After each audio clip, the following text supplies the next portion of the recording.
it seems that some of the most important part here is to attract talent or uh, pave a way so that some of the initial obstacles or frictions get you've laid the infrastructure in the community so that we can get past those first level problems and get to the here is a community of scientists. So I have two things there. And one is, how do you do that? And two, how do we reframe what being a scientist means? And for that, I would tap into the scientific method. Um, so let me just finish this thought Mm, really quick. it's an interesting The one. scientific the scientific method is kind of this loop of how you approach a problem, and it's one, observation and question; two, research a topic area; three, create a hypothesis; four, test with an experiment; five, analyze data; and six, report conclusions, and then close the loop, go back to observation and question. That doesn't preclude people from doing this process, right? A human could do this process anywhere in the world. So, can we reimagine who are scientists? And then, how do you attract that type of person to your community?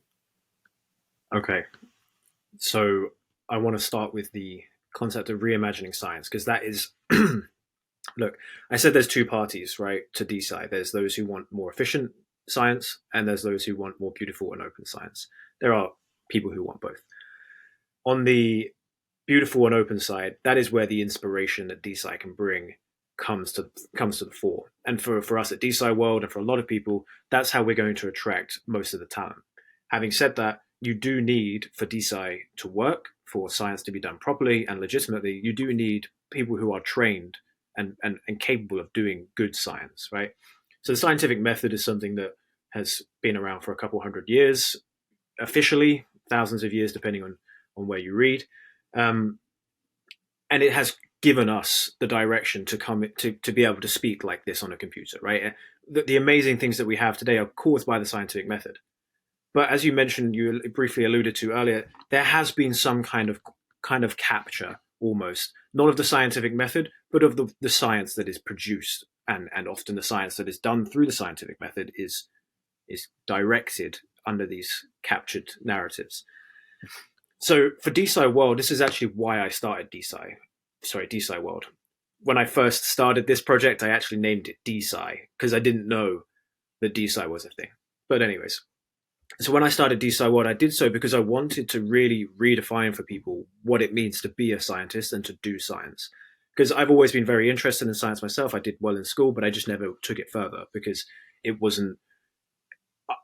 I'm an entrepreneur, right? I couldn't do that through science. I'd seen some of the capture, and over COVID, that a lot of cracks were shown again even further. So it became clear to me that blockchain and DeFi, or the decentralized transaction network, is something that could really help science be redefined and help people to get access to the resources to do science that they would maybe not previously have been able to. So redefining what it means to be a scientist, because right now it's sort of like, have you been to this school and have you studied for this long? Of course, that's necessary for people to do skilled, safe work, but ultimately it's not the only way that science can be conducted. And a lot of people who would be fantastic scientists, wonderful minds, creative minds, finding out the next innovations, probably just don't have access to the universities or the resources or the books or the, whatever. So redefining what it means to be a scientist is a really big part of what DeSci World is doing, and a part of what DeSci as a space will do. Now, what are we actually built? What is actually built right now that can help people in a sort of DeSci manner, like the decentralized scientific community, conduct science? Not a huge amount, right? Right now, what DeSci is building is actually helping to onboard incumbent researchers, which is great for the space because we need that legitimacy, we need that stewardship from the Mm. people who have already done science. Having said that, we want to really show people that what is happening in the world around you is mostly natural, right? Like the vast majority of the things that we even arguably AI is nature, depending on who you ask. If you ask a lot of the transhumanist folk, they'll say that AI and technology is nature. So, depending on who you speak to, Someone. this is all natural. You would also agree to that, right? So what we want to sort of show through DeSci World is that the natural world around you is a beautiful, incredible thing, and we don't know anything about it, right? We know some things, but like we don't know anything about the oceans, we know nothing about the moon, we know nothing about the way the brain works to an extent, right?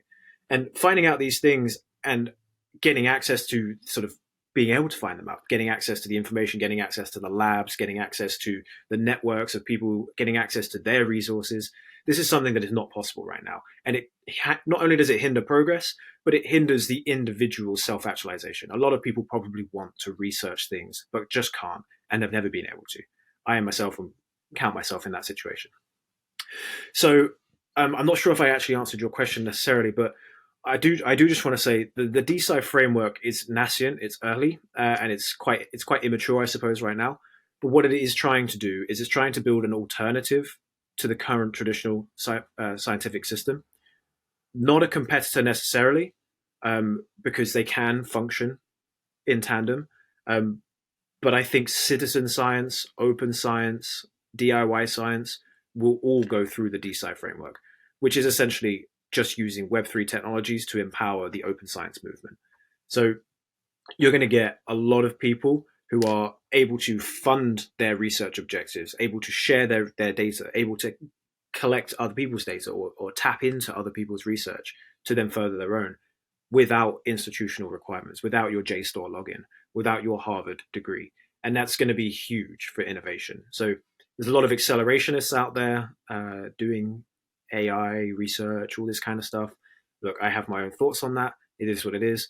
But if you're a scientist and you're looking for more efficient structures to use, that's DeSci. If you're an accelerationist looking to, you know, create whatever the future of post-humanity looks like in the next 10 years, then DeSci is the one for you. If you're someone who's deeply interested and deeply cares about nature and the beauty of nature and how that integrates into science, things like sacred geometry, these sorts of things, DeSci is another thing for you because that's where you can explore these ideas. You seem deeply inspired by this direction, and I'm just curious where you feel like that came from in your history. Where are these ideas kind of where's the fountain for you begin? Look, I've always been, my entire life, I've always been like very much questioning everything. Always pissed my parents off to no end. Why this, why that, all the time. My teachers too. And I've always kind of not really found too much love for the system as it is. Like in school, I did well, but struggled with the sort of regimented aspect of it. Um, the thing that inspired me for DeSci World, which originally was called DeSci, was actually during COVID. I worked with a number of doctors when I lived in China, and because it started in China, right? So for the first 3 to 4 months before it hit like the UK, we were just talking all the time about this, finding all kinds of information and resources and comparing notes. One of the guys had a brother that worked in Pfizer, and his auntie worked in the marketing, all this kind of stuff. Mm.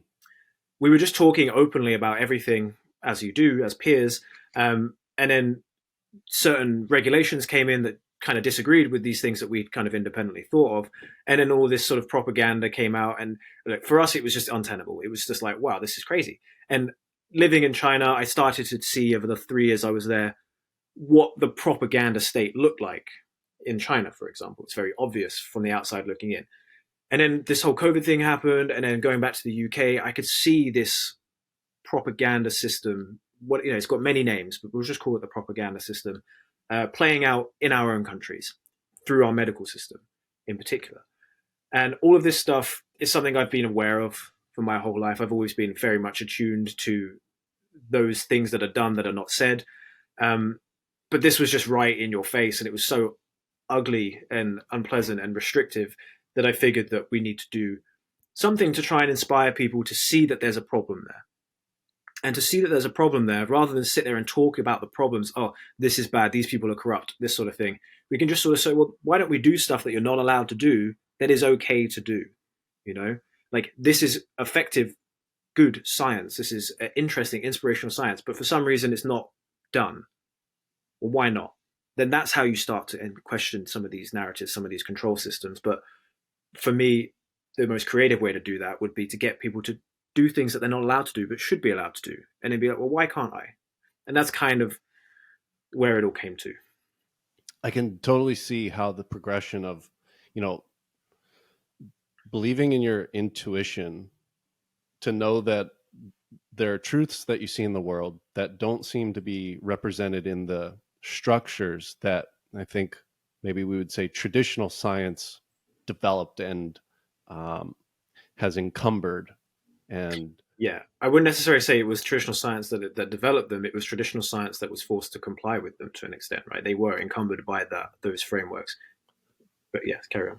yeah, no, that language matters. It's you know, it would be hard to put your finger on the exact moment or the place where two roads divided and the encumbrance of complying, or the encumbrance of this is the way that you do science and this is the way that you fund science. And so there are certain economical outcomes that you need to follow if you want to do science. And that leaves this totally other rich path, um, less explored. And what you're saying is it doesn't need to be less explored. We can go explore it. So let's establish our own structures for exploring these things. And we have all of the tools to do it. So here we are. Here's DeSci World. I That's the find that plan. very inspiring. Thank you. Yeah, that's the plan.